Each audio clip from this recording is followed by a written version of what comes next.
Là-bas dans le monde, j'étais lié par le péché. Là-bas dans Bien-aimés frères et sœurs dans le Seigneur, bonjour, je suis Carlos Rekandé pour 5 minutes avec Jésus-Christ. impudicité, immoralité. Le thème que nous abordons aujourd'hui est vaincre la colère. Vaincre la colère. Oh mon Jésus, La colère est une émotion humaine naturelle, mais lorsqu'elle n'est pas maîtrisée, elle peut avoir des conséquences destructrices tant pour vous-même que pour les personnes qui vous entourent. incrédulité, Il n'y a aucun honneur à dire « je suis colérique, moi je suis colérique, moi c'est ma nature, je suis colérique ». Eh bien non, il n'y a aucun honneur à dire que l'on est une personne colérique.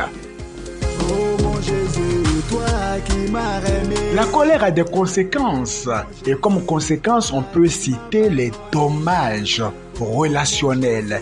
Plusieurs personnes ont brisé des relations juste à cause de la colère. Des personnes qui étaient censées les aider ont dû prendre leur distance tout simplement à cause de la colère non maîtrisée de cette personne. Les gauches étaient un véritable pro.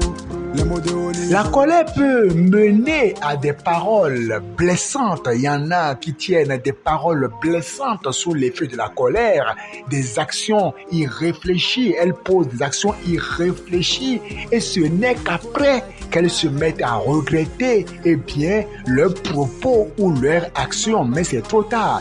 Les paroles, lorsqu'elles sortent, elles ne peuvent plus être ramassées et les actions, lorsqu'on les pose, elles ont des conséquences graves. Elles laissent toujours des séquelles.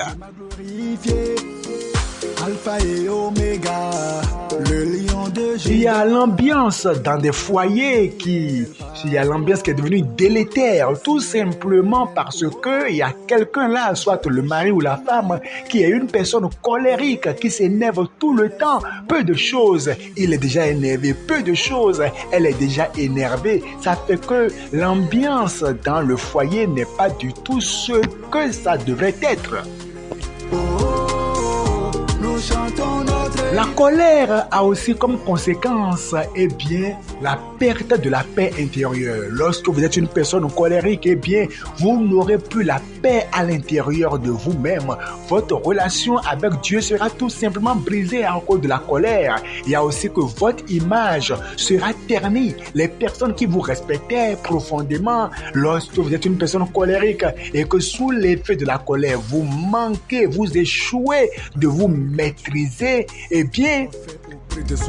ces personnes qui vous considèrent profondément, vont voir que vous ne valez pas grand chose, vous ne pesez pas grand chose en réalité, parce que l'homme qui se maîtrise est une personne de valeur, mais l'homme qui se laisse emporter par la colère, qui raconte beaucoup de choses, et qui trouve comme argument le fait de dire qu'elle est une personne qui est franche, qui dit ce qu'elle pense, ça ne vous dédouane pas.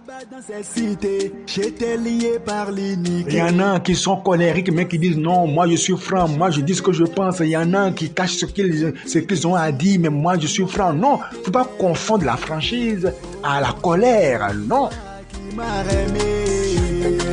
Comme conséquence aussi, nous avons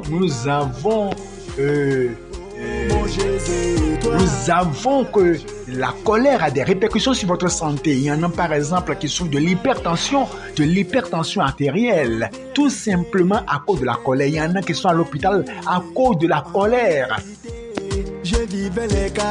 Non seulement l'hypertension, il y en a par exemple qui sont atteints de l'accident cardiovasculaire, l'AVC, tout simplement à cause de quoi? À cause de la colère.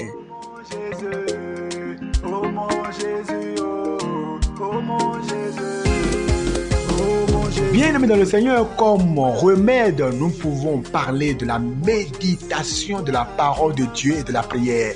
Lorsque vous voulez vaincre la colère, vous devez apprendre à méditer la parole de Dieu, à plonger votre cœur dans la parole de Dieu et à prier. Eh bien, la parole de Dieu va travailler votre cœur, va vous apprendre à vous maîtriser pendant les moments de colère.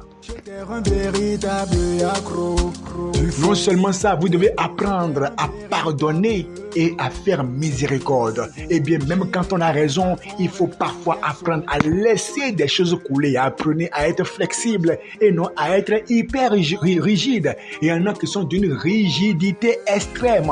Ils ne laissent rien couler. Non, apprenez à laisser des choses couler. Oh mon Jésus, toi qui m'as pardonné.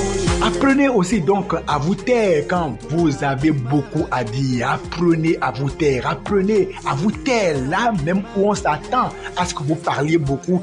Taisez-vous et laissez la colère passer. Que le Seigneur vous bénisse et nous aide. Amen.